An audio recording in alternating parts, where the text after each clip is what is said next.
Good morning, this is Dr. Wells from St. Augustine Beach. Hope you're having a great day.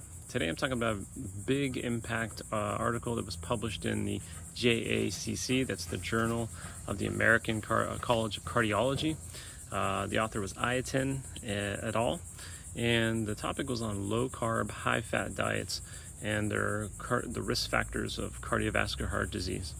Effectively, this is a prospective cohort study based out of the UK, about 1,500 subjects from the biobank group, and what they looked at were these older males that had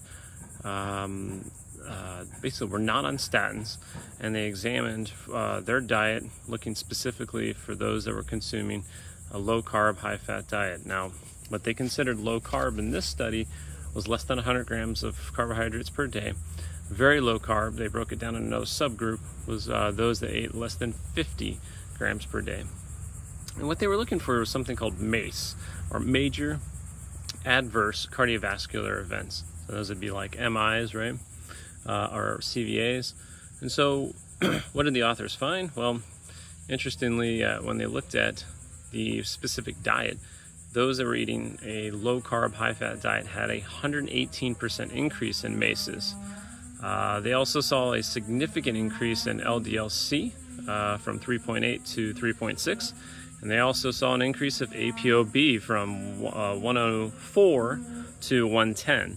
Now, that's interesting, but what's even more interesting is this subgroup analysis. So what they did is they took a group of individuals that had diabetes and said, let's exclude them, because we know that individuals that have diabetes have other risk factors and confounders that can obviously skew the data. Well, when they excluded those that had diabetes, there was still a 101% increase in MACEs, and those that were consuming just a typical low-carb diet saw a 50% increase, while those that ate a very low carbohydrate diet saw a 105% increase.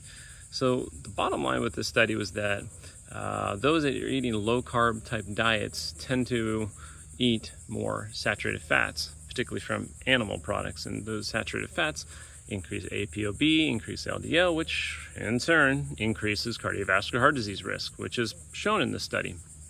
Now, it's not causative, and of course these are correlations, but still pretty strong and damning correlations. And the other factor with those that tend to eat low carb diets is they tend to cut out those things like fruit and some vegetables even, which have healthy, nutritious phytochemicals and fiber, which help to usually lower LDL and help to mitigate some of the inflammatory conditions that tie in with cardiovascular heart disease.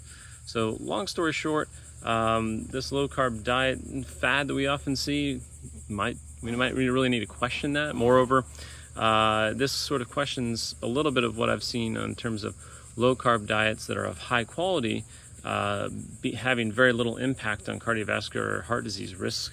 I'd really love to see a further study or looking at the quality of the diet from these individuals. Of course, it's hard to tell without having looked at the data and actually talking to the authors, but anyhow, this is good data and good information. We have more of this type of information in our board-approved continuing ed courses.